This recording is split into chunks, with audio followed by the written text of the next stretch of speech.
भगवान बोले बहुत जल्दी प्रसन्न होने वाले, और कभी कभी तो बहुत देर बाद में कड़ी परीक्षा लेने के बाद प्रसन्न होते हैं। ये ध्यान रखना, एकदम से नहीं मिलते। और कभी कभी किसी भक्त को, इस कलयुग में तो भाई सभी भक्तों को भगवान बहुत जल्दी प्रसन्न होते हैं, क्योंकि भगवान को मालूम है कलयुग में मनुष्य के पास समय ही नहीं है। सबसे बड़ी बात, जिसको देखो बस महाराज माझ्या करे टाइम नहीं। यहाँ कथा आयोजित की ना, पूरा अनुभव आ गया भाई। मगर आज भगवान की कृपा से देखिए कितने भक्त आप लोग उपस्थित हैं। बजाइए अपने आप के लिए तालियां जोरदार।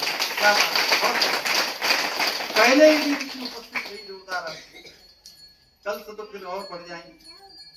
तो भगवान ने क्या किया है, उसको तथास्तु करते करते जो वर मांगा सब दे दिया।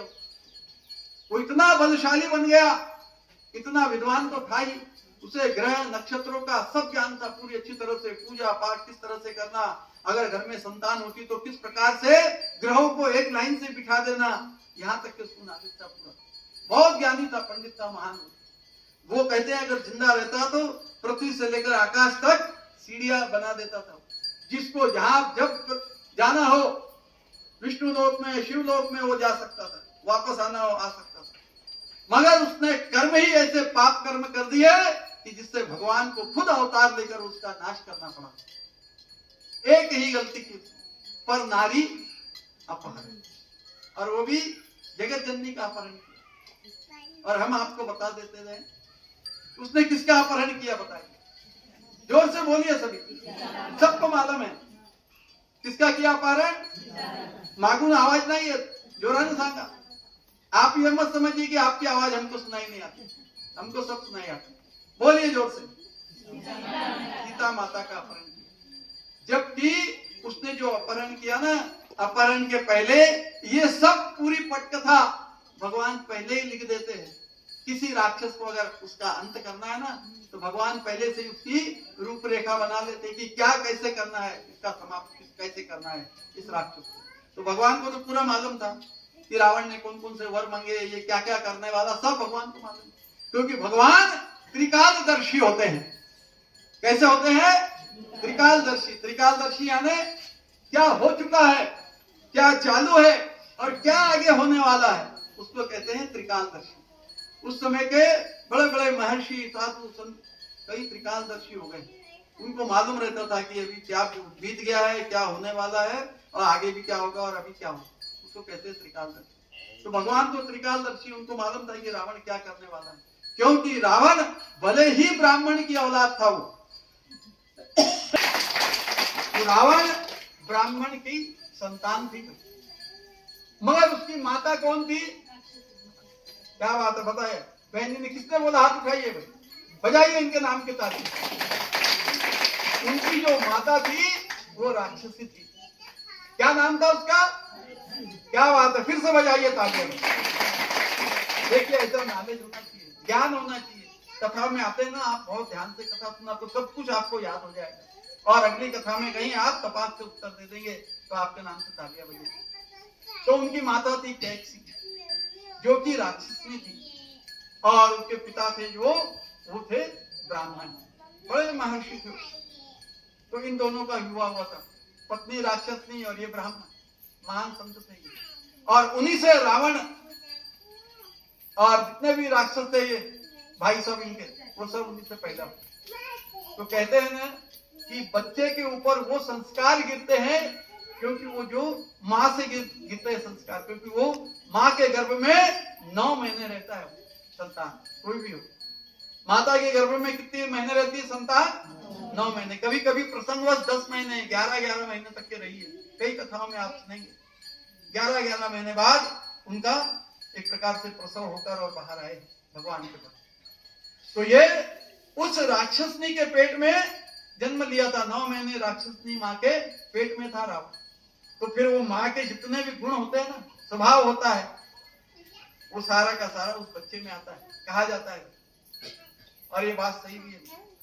तो 9 महीने राक्षसनी के पेट में रहने, बुरा बर्ताव जो रावण ने किया वो माता के प्रभाव से ही उसमें आया है। और पिता के प्रभाव से क्या आया? वो महान पंडित बना, एक से एक ज्ञान अर्जित किया था उसने। भगवान को भी प्रसन्न कर लिया महादेव को। और मगर वो 9 महीने में माँ के पेट में रहा तो उसका असर ये रहा कि वो पापात्मा की ओर, दुर्गुण की ओर बढ़ा आखिरी में, और उसी दुर्गुण की, और उसको सिर्फ भगवान ही समाप्त कर सकते। तो भगवान को राम का अवतार लेकर और सीता का अपहरण करके और रावण के ऊपर ये लांछन आया। मगर सीता जी, वो जो रावण ने हर के ले गया ना, वो असली सीता नहीं थी, क्योंकि भगवान ने पहले से ही वो घटनाक्रम बना के रखा था। तो असली सीता को उन्होंने अग्नि में समाहित कर दिया था, और नकली सीता थी उसका ही रावण ने अपहरण किया था। अगर आप ग्रंथ पढ़ोगे ना तो आपको सब मालूम पड़ जाएगा, और हम ग्रंथ में लिखी हुई बात ही बताएंगे आपको। बाहर की कोई भी अपने मन से बात नहीं बनाएगी, क्योंकि अपने मन से अगर कोई बोलता है ना ऐसी ज्ञान की बातें तो वो नरक में जाता है। तो हम क्यों नरक में जाएंगे भाई? इतना सुंदर भगवान ने शरीर दिया, ब्राह्मण कुल में हमको जन्म दिया, कथा व्यास बनाया भगवान, तो क्यों हम अपने मन से कुछ भी कहें? जो ग्रंथ में लिखा है, आप रामायण पढ़ लेना, आपको बराबर मालूम पड़ जाएगा हम जो बता रहे हो। तो ये उसके अंदर जो बुरे विचार आए कि माँ जगत जननी सीता का हरण करने का, वो उस राक्षसनी के पेट में 9 महीने रहने के कारण उसको वो बुद्धि सूझी और उन्होंने उसका अपहरण किया, और अंत में भगवान ने राम जी का अवतार देकर उसका काम तमाम किया, उसको मुक्ति दिला दी उस शरीर। मगर भगवान का एक और भी काम होता है, जो भगवान का भक्त होता है ना, तो भगवान मारने के बाद भी उनको अपने धाम में भेजते हैं। अब आपको लगेगा भाई इतना दुष्ट रावण था, भगवान क्यों भेजा उसको अपने धाम में? भगवान तो अपने भक्तों को भेजता है अपने धाम में। तो वो उसको इसलिए भेजा क्योंकि वो भगवान महादेव का भक्त था, ब्राह्मण बच्चा था, और भगवान का सबसे बड़ा भक्त था। और भगवान जिसको अपने हाथों से मारते हैं ना, फिर भगवान उसको मरे हुए को भी मझधार में नहीं छोड़ते। हमने पहले कहा ना आपसे कि जब भी भगवान की जय जयकार करना तो दोनों हाथ उठा करके, न जाने कब भगवान तो वो देवी देवता आपका हाथ पकड़ ले, और जब देवी देवता हाथ पकड़ लेते तो वो कभी नहीं छोड़ते। वैसे ही भगवान है कि वो जिसका भी वध करते हैं उसको ऐसे ही नहीं छोड़ते, उसको अनाथ नहीं करते, उसको सनाथ कर देते हैं। कैसे? तो भगवान फिर उसको अपने धाम में भेज देते। रावण को मारने के बाद भी, इतने राक्षसों को मारने के बाद भी भगवान उन सभी राक्षसों को अपने धाम में भेजते हैं। इसको कहते हैं भगवान की कृपा, क्योंकि उन्होंने कभी न कभी भगवान का भजन अवश्य किया। कितना महान था रावण, विद्वान। तो भगवान कभी भी मरने के बाद भी अपने भक्तों को, चाहे वो कितना भी राक्षसी कार्य करते, लेकिन वो भगवान के नाम में भी वो बहुत आगे था, इसलिए भगवान ने मरने के बाद भी उसको अपने धाम में भेजा। तो ऐसे भगवान है हमारे, जो कि दुष्टों को भी अपने नाश करने के बाद अपने धाम में भेजते हैं। ऐसी कई कथाएं हैं रामायण के अंदर। तो मरने के लिए भी समय नहीं। कई लोग ऐसा कहते हैं, बताइए मरने का समय नहीं है, बोले तो मैं कहां से आऊंगा? बोला भाई फिर तो तेरी भगवान ही रक्षा करेंगे, जो करना है। भगवान ने तुमको सब कुछ दिया है, और तुमको उसी की कथा में बैठकर सुनने की तुम्हारे पास समय नहीं है, तो फिर भगवान ही रखवाला तुम्हारा क्या करेगा बता नहीं सकते। तो आपको येन केन प्रकरण यहाँ आना ही पड़ेगा भगवान के सामने, उनकी कथा कीर्तन सत्संग में बैठना ही पड़ेगा, तो ही हमारा भला हो सकता है, नहीं तो नहीं।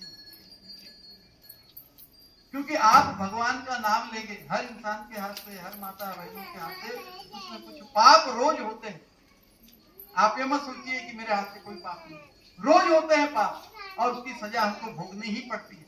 अगर वो भोगना कम पड़े, पाप की सजा कभी पूरी तरह से माफ भगवान भी नहीं कर सकते, क्योंकि ब्रह्मा जी ने सबके मस्तिष्क पे लिख दिया क्या क्या होने वाला है।